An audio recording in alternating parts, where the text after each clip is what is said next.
সেইটো অহংকাৰ, তেওঁলোকৰ অহংকাৰ। 2.5 লাখ ভোটত যোৱাবাৰৰ গৰাকীয়ে তেওঁলোকে জিকিছে বুলি যে কৈছে, আমিওতো ভোট দিছিলোঁ। তেওঁলোকে কৈছিলে 2 কোটিকৈ চাকৰি দিব, যুৱ প্ৰজন্মই হিয়া উজাৰি ভোট দিছিলে। 2 কোটি কোৱালিফাইড ল'ৰা ছোৱালীবিলাকৰ চাকৰি কম আছিলে, হিয়া উজাৰি ভোট দিছিলে। সপোন দেখুৱাইছিলে মাতৃ সমাজক 15 লাখকৈ একাউণ্টত, জনধনত একাউণ্টত পইচা সোমাব। সেইটোত তেওঁৰ কাৰণে জিকা নাই নহয়, সপোনবিলাক দেখুৱাইছিলে। এতিয়া দেখিলে 2 কোটি চাকৰি দিয়াটো বাদ দিয়ক, 30 লাখ চৰকাৰী চাকৰি আজি তাৰিখত খালী হৈ আছে, চাকৰি দিব নোৱাৰিলে। 5 লাখকৈ হিমন্ত বিশ্ব শৰ্মাই চাকৰি দিম বুলি কৈছিলে, 94,000 খালী পদৰ এগেইনষ্টে আজি তাৰিখত 1 লাখ চাকৰি দিছে। এই কথাবিলাক মানুহে ভাবিছে ন, আপুনি সদায় টেঙাম বিচাৰিব নেকি? সদায় মানুহক আপুনি বুৰ্বক বনাব নেকি? সেইকাৰণে ৰাইজে এবাৰ সিদ্ধান্ত লৈছে। 16 মে'ত বিদেশী খেদিম বুলি কৈছিলে, কা আনিলে? এতিয়া চাকমাসকলক তেওঁলোকে ইয়াত সংস্থাপন দিয়াৰ কথা কৈছে।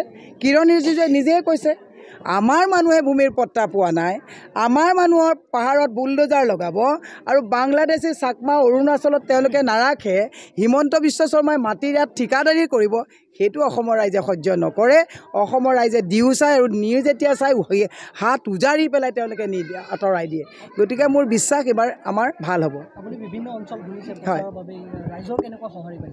ৰাইজৰ বিপুল সঁহাৰি। মই আপোনাক কৈছোঁ, যিবিলাক জেগাত আমি মিটিং কৰিছোঁ, কালি মই 6 গাঁৱৰ এখন গাঁৱত মই মিটিং কৰিছোঁ ৰাতি 8টা বজালৈকে, নামঘৰ এটাত প্ৰায় 300 মানুহ ৰখি আছে। মোৰ দেৰি হৈছে, মই গৈ ক্ষমা বিচাৰিছোঁ। কৈছে একো নাই, ইলেকশ্যনৰ মিটিঙত দেৰি হয় বাইদেউ, আমি নিৰ্বাচনী প্ৰচাৰ শুনিবলৈ নাহোঁ, কিন্তু আমি আপোনাৰ সভা শুনিবলৈ আহিছোঁ। আমি আমাৰ গাঁৱৰ পৰা এটাও ভোট বেলেগক নিদিওঁ, আপুনি ভোট পাব।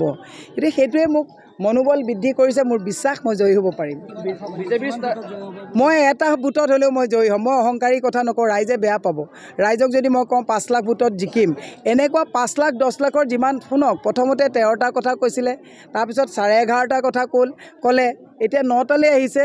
7 তাৰিখলৈ কেইটালৈ কথা কয় সেইটো চাই থাকে। ভোটাৰসকলৰ মাজত বিজেপি চৰকাৰখনে বিভ্ৰান্তিমূলক আঁচনিৰ নামত বিভ্ৰান্তিমূলক কৰিছে নেকি? শুনক, আঁচনিৰ ভুৱা ফৰ্ম যিটো প্ৰচাৰ কৰিছে, মহিলাসকলে আঁচনিৰ ফৰ্মখন ঠিকেই নিছে। পাকঘৰত যেতিয়া টেমাবিলাকত দালি ভৰায়, মিঠাতেলৰ বটলত যেতিয়া তেল ভৰায়, তেতিয়া আকৌ 1200 টকাটো হিচাপটো কৰে ন। মহিলাই অংক কৰিব জানে পাকঘৰত, ভালকৈ অংকটো কৰিছে। হিচাপটো, অংকৰ যিটো হিচাপ, মূল্যবৃদ্ধিৰ যিটো, এফালে অৰুণোদয়, ইফালে পাকঘৰত চৰা দাম, গতিকে হিচাপটো EVM-ত 7 তাৰিখে কৰিব মহিলাই।